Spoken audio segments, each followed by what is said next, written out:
Assalamualaikum warahmatullahi wabarakatuh. Perkenalkan, nama saya Betty dari tingkat 1 NIM 224147211.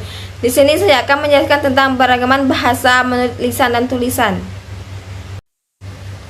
Ragam bahasa Indonesia, macam-macam dan ciri bahasa Indonesia. Yang pertama, Indonesia terdiri atas berbagai macam suku, budaya, agama hingga bahasa.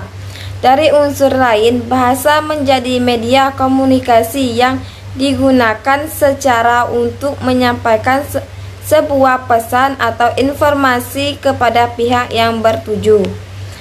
Perlu diketahui bahwa bahasa Indonesia juga memiliki ragamnya masing-masing.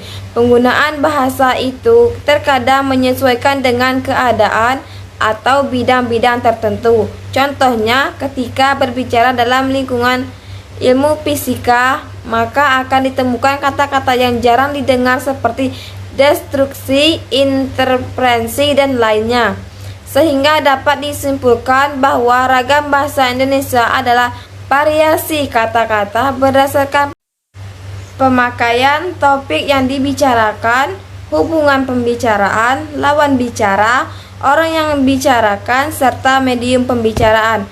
Macam-macam ragam bahasa Indonesia dikelompok menjadi 4, yaitu berdasarkan media, standar, cara pandang penutur, hingga topik pembicaraannya. Ragam bahasa berdasarkan media. Dilihat dari media atau sarananya, bahasa Indonesia dibedakan menjadi 2, yaitu ragam lisan ataupun tulisan. Ragam lisan. Ragam bahasa lisan merupakan bahasa yang dihasilkan melalui alat ucap dengan fonem sebagai unsur dasarnya. Ciri-ciri dari ragam lisan adalah memerlukan orang kedua atau teman bicara. Yang kedua, tergantung situasi, ruang, dan waktu. Yang ketiga, tidak harus memperhatikan unsur gramatikal, namun memerlukan intonasi serta bahasa tubuh. Yang keempat, berlangsung cepat. Yang kelima, sering dapat berlangsung tanpa alat bantu. Yang keenam, kesalahan dapat langsung dikoreksi. Ragam tulis. Ragam bahasa tulisan adalah bahasa yang dihasilkan dengan menggunakan rangkaian huruf sebagai unsurnya. Ciri-ciri dari ragam bahasa yaitu tidak memerlukan orang kedua ataupun teman bicara. Yang kedua, tidak tergantung kondisi, ruang, serta waktu. Yang ketiga, harus memperhatikan unsur gramatikal. Yang keempat, berlangsung lambat. Yang kelima, selalu memakai alat bantu. Yang keenam, kesalahan tidak dapat langsung dikoreksi. Yang ketujuh, hanya terbantu dengan tanda bicara.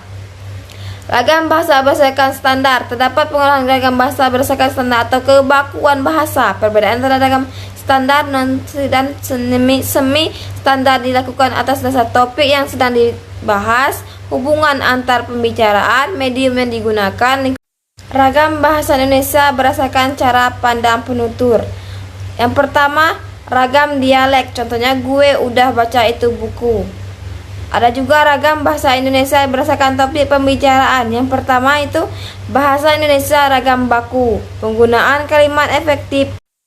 Pengumuman merupakan pesan atau informasi yang disampaikan kepada umum. Tujuan pengumuman adalah menyampaikan sesuatu agar bisa diketahui oleh masyarakat. Biasanya pengumuman hanya menyampaikan pesan atau informasi agar masyarakat itu tahu.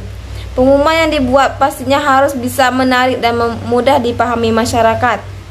Kalimat-kalimat itu harus efektif dan mudah dibaca serta komunikatif.